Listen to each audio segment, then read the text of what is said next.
Hello friends, welcome back to my channel. I'm Sunstone, and today I will be introducing a brand new Coral Island video series to the channel, Furniture Showcases. If you've played Coral Island, you know that the adorable icons found at the furniture store don't always entirely match the items themselves, and at this stage in early access, they don't yet have previews of most items. So to help you out, I will be showing you what all of the different furniture collections look like, piece by piece, and I will also provide you with useful information about some of the items. This way, you don't have to spend your hard-earned money on anything you're maybe uncertain about. We will be starting the series off with outdoor furniture collections, and today's video is showcasing the cabin wood style, which is actually one of my favorites and most used. So, without any further ado, let's get right into it. The cabin wood style is a 20-piece set, and if you're looking at buying the complete collection of items, it will cost you approximately 21,000 coins. It's also worth noting that in Coral Island, many of the furniture pieces that include flowers or greenery will change colors and tones depending on the season.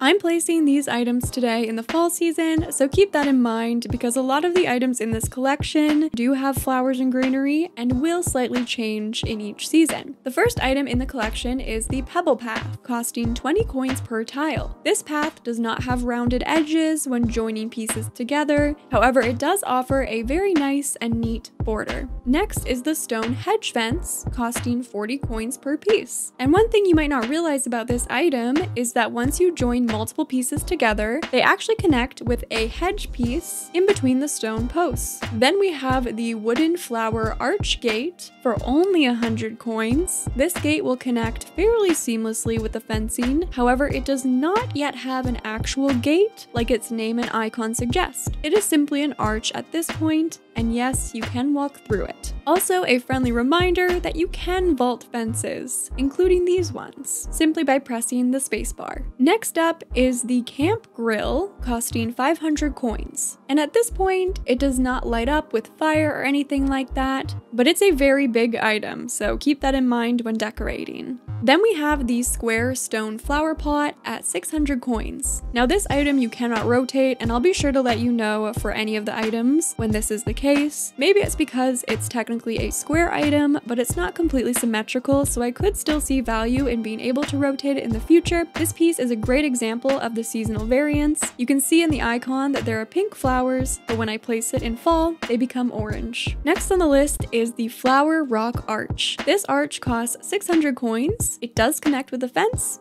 and you can pass through it. Then we have the log chair item costing 600 coins. This one is quite tiny and could almost be used just as a tree stump sort of decoration. Unfortunately, we cannot sit in any of the chairs yet, but I have hopes for a sitting update in the future. The camp bonfire is next at 600 coins. You're not currently able to interact with it, but it's perfect for a campsite. Then we have the lamppost, which costs 700 coins, and this item does actually emit light, so that could be useful in designing your farm to illuminate certain areas for the evening hours. The next two items are a little confusing because their icons are backwards. We have the white and pink flowering bushes, each costing 810 coins apiece. Although in the fall season, neither are really pink or white, when it's the correct season for those color variants, they're actually swapped. So the pink is white and the white is pink. You can also see that the, quote, white variant has shorter flowers, while the, quote, pink variant has longer stems, so keep this in mind because I always get them mixed up when I'm buying them. White is short, pink is tall, at least for now.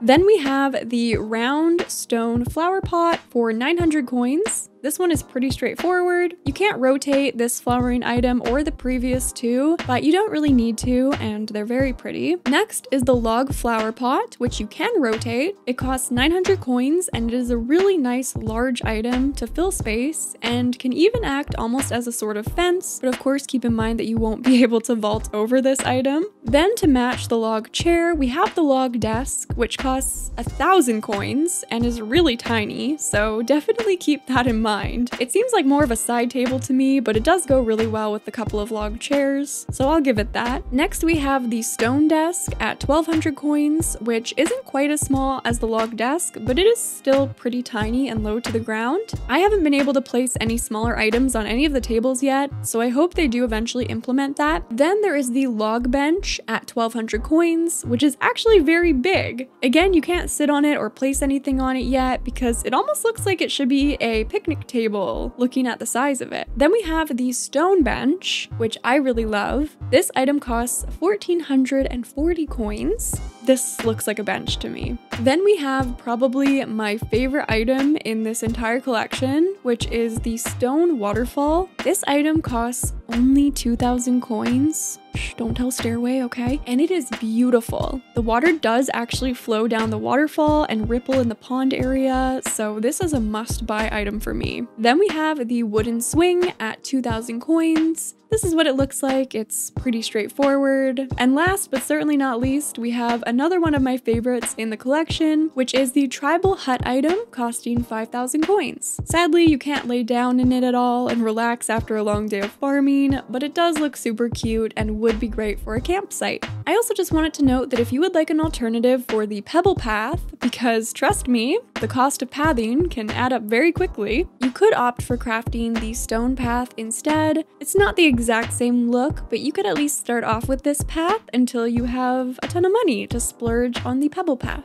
The same goes for the stone hedge fence. You could simply opt to craft the regular hedge fences, which I actually personally prefer, but they weren't available for the longest time, so I know many of us chose to purchase the stone ones in the meantime, but the regular hedge fences are available since the last update, so you could definitely opt for those to save some money and use your resources instead. So there you have it, friends. That is the entire cabin wood collection available from the furniture store in Coral Island. I'm so excited to go through the different furniture sets and pieces with you all so you can get to creating the farm of your dreams without any risk. Be sure to let me know in the comments which item in this set is your favorite and which one maybe just doesn't quite do it for you. Anything and everything, you know I always love hearing from you. And with all that being said, thank you so much for watching. I love you all, and until next time, take care. And a very special thanks to Meredith, Formotus, Tansy, Cisco, Cheese, Divine Raven, and Blossom, my beautiful Sunstone members. I love you all very much, and thank you so much for the extra support, which really helps to make all that I do on the channel possible and means the world to me.